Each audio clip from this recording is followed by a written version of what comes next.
que você achou da carta do presidente Bolsonaro ontem, hein?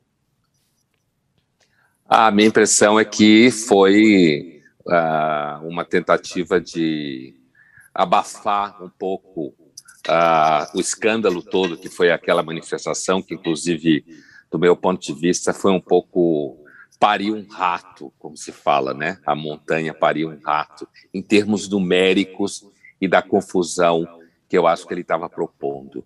Então, a carta me parece uma tentativa assim de estar dentro da dinâmica do Bolsonaro, né? Assim, o Bolsonaro vai, morde, assopra, morde, assopra. Então, não acho muito confiável, né? No sentido de que nada que vem dele é muito confiável.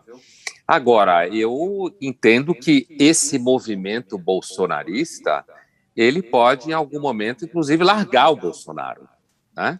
Como nesse momento aí houve um pouco de estremecimento, no sentido de que ele estaria sendo muito... que os caminhoneiros seriam mais radicais do que ele, por exemplo, ou de que alguns elementos da sua base nas redes sociais seriam mais radicais do que ele, teria ficado com medo. Então, acho que há um elemento, de certa forma, novo, que acho que ele demonstrou mais medo do que o comum nesse instante. Mas não acredito que isso signifique que o Bolsonaro tenha recuperado o juízo, não, porque eu acho que ele não tem juízo para recuperar. Então, professor, a gente vendo até, né, a reação dos apoiadores de Bolsonaro à carta, que ficaram indignados.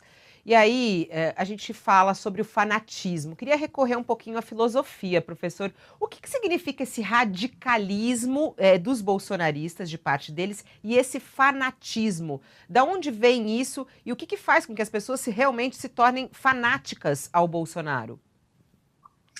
olha, Fabiola, é interessante porque eu de fato estava refletindo sobre isso essa semana, né? Exatamente sobre esse fator que você chamou aí de fanatismo, e eu tenho pensado nele como uma espécie de atavismo ancestral. Estou sendo redundante propositadamente na expressão, que acho que a nossa espécie ela tem uma certa vocação ancestral à irracionalidade, a uma relação mediada por mitos com o mundo. Isso aparece muito no âmbito religioso, que é onde é mais fácil da gente encontrar. Veja, Fabiola, os arqueólogos, né, que estudam religiões, inclusive no período pré-histórico, a gente teve na PUC recentemente um canadense bem importante nesse debate chamado Brian Hayden, arqueólogo, professor no Canadá, que ele fala de uma teoria muito interessante, que não é só dele, né? Já vem desde o século XIX, de que o início das religiões era um culto fanático a espíritos malignos, oferecendo sangue humano, como todo mundo sabe, mas que, então, a nossa espécie é uma espécie que tem, assim, digamos, uma tendência à relação com a realidade mediada por mitos dramáticos, violentos. E eu tenho a suspeita, que não é só minha, não estou reinventando a roda aqui, que existem elementos que já foram muito alocados em ambientes religiosos, né? E que, nos últimos anos, e aí vem, grosso modo, desde o final do 18, para fazer uma conta arredondada, eles começam também a serem alocados no âmbito político, né? Então, esse fanatismo ao qual você se refere, que é um vínculo irracional, quase totalmente impermeável a elementos empíricos, a elementos da realidade, a nuances. Uma das características do fanatismo é a dificuldade com o humor, a dificuldade com a ironia, uma suspeita de que nem sempre nós estamos certos, e essa dificuldade desgraçada, eu diria, para ser bem filosófico, com nuances. Não, e aí, oposto a isso, existe uma consciência coletiva, eu não sei nem se a gente pode chamar assim, professor, me ajuda, desses termos, de um cansaço, uma exaustão, né? E quando as pessoas param para pensar que nós estamos em setembro de 2021 e talvez vamos viver essa situação até o ano que vem, nas disputas políticas, até vencer, e talvez continuar com isso tudo. Como é que a gente pode superar esse cansaço? Como é que a gente pode dar essa esse passo à frente desse cansaço que hoje domina o Brasil, essa exaustão de tanta polarização? Olha, sabe, Fabiola, como eu comecei a responder para você, desde que eu comecei a estudar pré-história, eu tive uma percepção de tempo arruinada, como se fala. Então, eu tendo a ver as coisas um espaço maior de tempo, mais alargado. A ideia de que as pessoas, de fato, se envolvem com política e esperam muita coisa da política é uma ideia bastante recente na história da humanidade. Com isso, eu não quero dizer, por exemplo, saltando de um ponto para o outro, que me parece essencial no cenário atual tentativa de voltar a ser presidente da República, eu digo com relação às eleições, né, do ano que vem. A gente já teve chance de conversar sobre isso aqui.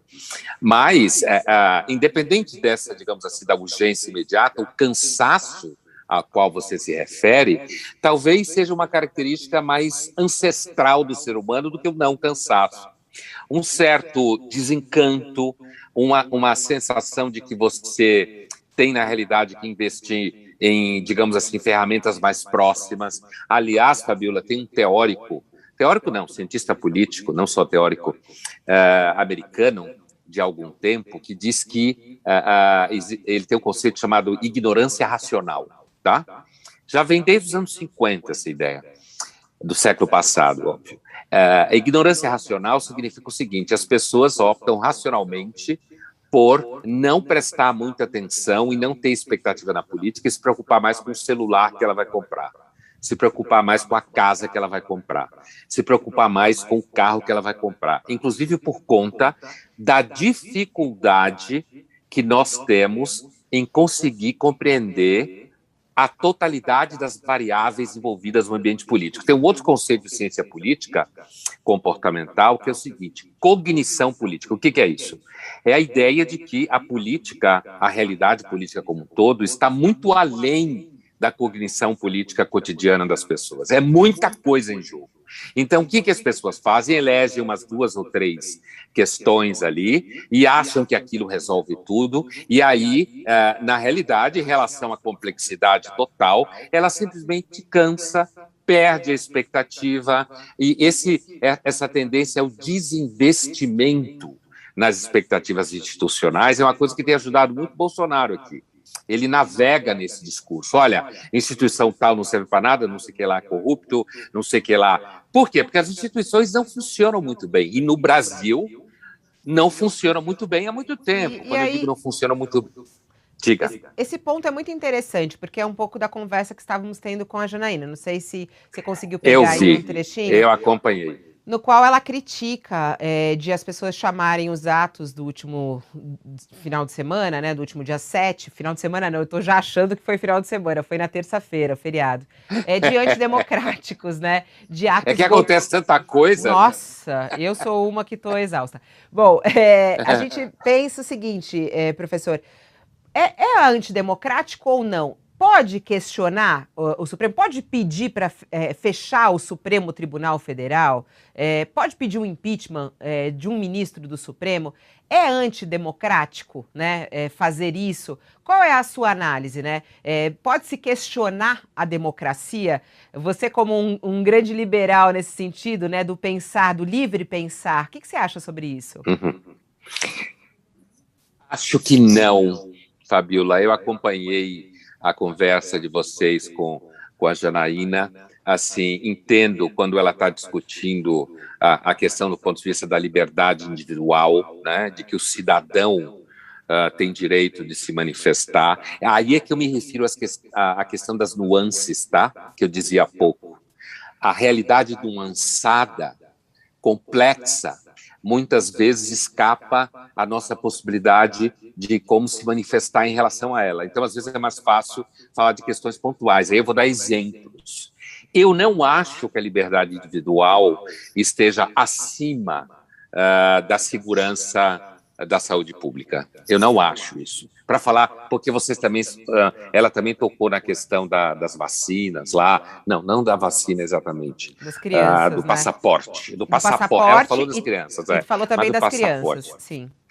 Então, nessa situação, me parece que houve, sim, claros elementos antidemocráticos no discurso de quem foi a manifestação e do próprio Bolsonaro. Acho que sim. Acho que, apesar da liberdade individual ser fundamental, na economia geral do convívio social, existem situações em que isso é nuançado. Epidemias são eventos históricos de grande risco para a liberdade individual, porque a contenção da liberdade individual faz parte do processo de contenção epidemiológico. Então, há conflito mesmo. Há conflito. Não é que não há conflito. No período da gripe espanhola, não, da peste, tinha gente que emparedava famílias inteiras vivas, porque tinha uma pessoa com peste na casa. E era terrível. Melhorou muito hoje. Hoje, a epidemiologia pede a você para dar um atestado de vacina para entrar no lugar público. Olha como melhorou, né? Ficou atenuado. Você não empareda a pessoa viva. Você simplesmente pede que ela não circule, pede que, dada a possibilidade da vacinação, que evidentemente diminui a morte e o contágio, que ela prove que ela tomou a vacina para que ela possa circular no ambiente público. Eu entendo o mal-estar que está contido nisso. Você entra num lugar, medem sua febre, você vai entrar no avião, possivelmente para o exterior, e aí você tem que mostrar o atestado. Há um mal-estar, mas eu acho necessário. Então, nessa parte das vacinas, eu acho que é até mais fácil. O que é um pouco mais difícil é quando se questiona os nossos pilares da democracia, né, professor? Essa que é a grande questão. Aliás, quem está conosco agora aqui no canal UOL, virou 9 horas, a gente vai estar no YouTube. Aí vai para o YouTube que a gente está lá no YouTube. Senão você vai perder a resposta do professor Pondé. Quem está no canal UOL vai para o YouTube que lá a transmissão segue. Essa questão, por exemplo, da vacina, da ciência, eu acho que isso fica mais claro um pouco. Agora, em relação a essa história dos poderes, de criticar o Supremo Tribunal Federal, criticar os pilares da nossa democracia, eu vejo até nesse momento, professor, uma coisa muito interessante, as pessoas se questionando, mas o que é o Supremo, né? Como é que é formada a democracia brasileira? As pessoas se questionando sobre os nossos pilares, né? Agora, questionar o Supremo é antidemocrático? É isso, né? Acho que sim. Acho que é sim. Né? E é isso que eu tinha em mente, assim, a democracia é um regime institucional, não é um regime de pessoas, certo? No sentido de que possa existir um presidente assim, um ministro assado, os membros das instituições derrapam, têm dificuldades, as instituições e os poderes, eles têm que conter um ao outro. A democracia é um regime, agora eu vou dizer para você o que eu penso, de novo, não é nenhuma descoberta minha da roda. A democracia é um regime cuja grande vantagem dela é o controle do poder pelas próprias instituições de poder que o constituem. É isso a democracia. A democracia não é um regime apenas de pessoas gritando na rua. Ou a democracia, inclusive quando as pessoas estão gritando na rua, é porque as coisas não estão muito bem.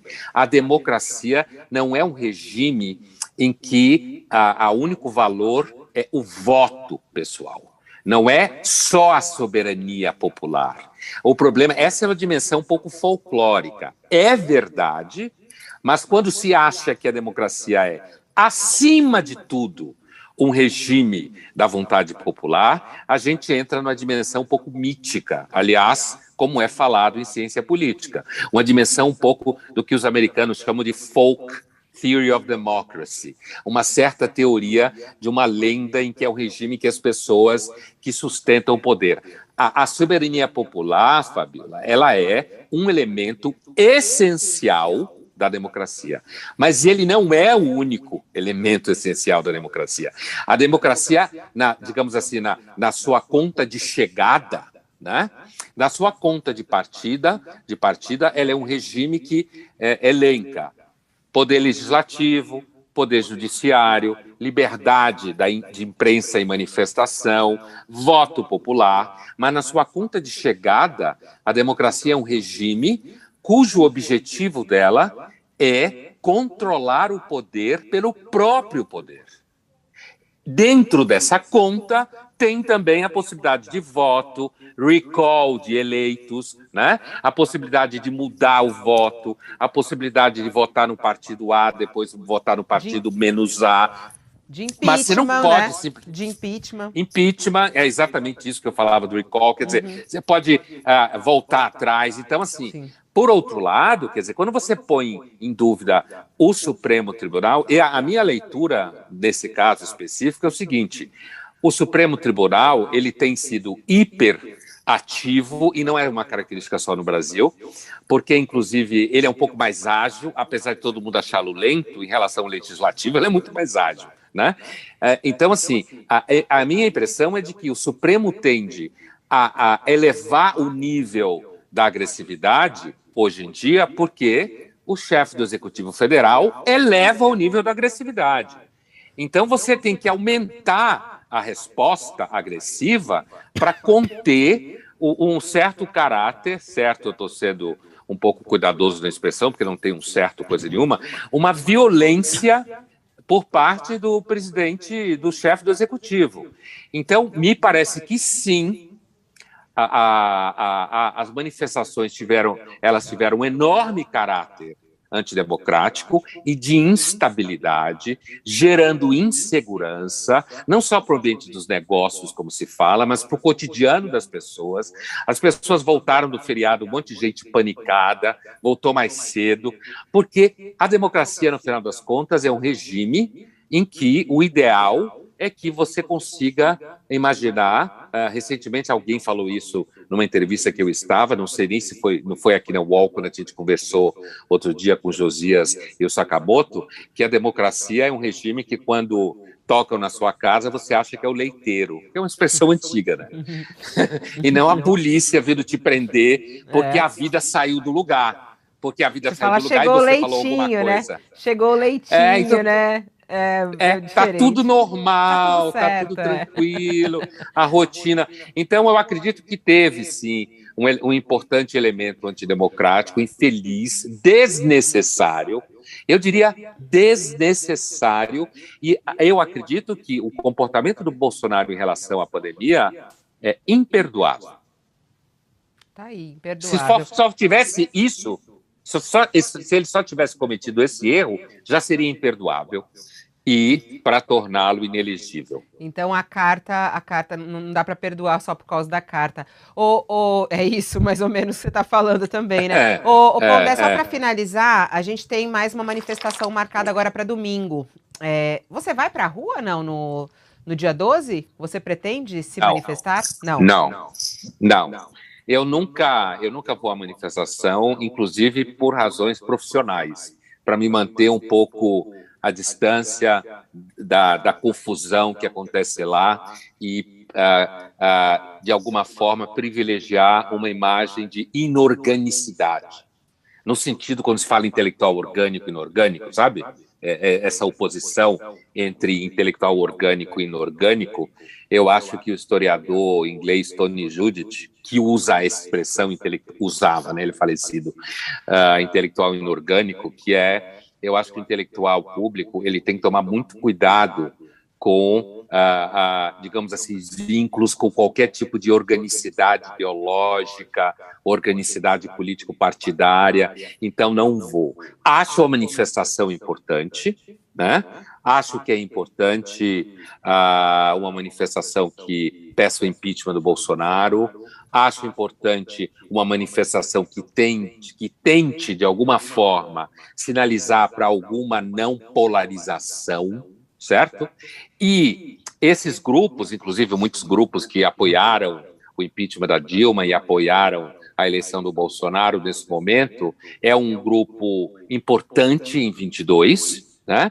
Aqui eu faço referência à entrevista que o Marcos Nobre, do SEBRAP, da Unicamp, deu na Folha nesse final de semana, que achei excelente análise, aliás, como sempre, do Marcos Nobre, é muito precisa, essa ideia de que esse conjunto, do que ele chama de campo democrático, né, que vai desde a esquerda, classicamente entendida como esquerda, e do que ele chama de centro-direita ou direita liberal, antibolsonarista, quer dizer, que esse campo democrático ele consiga se organizar para fazer frente ao risco de uma reeleição do Bolsonaro. Então, acho importante a manifestação, apoio que ela aconteça, certo? Inclusive depois de 7 de setembro, mas porque acho que é importante que apareça mais uma manifestação que tente indicar, afora a polêmica de 7 de setembro, que o impeachment do Bolsonaro seria uma coisa boa, apesar que eu acho ainda pouco provável, Fabiola, que aconteça.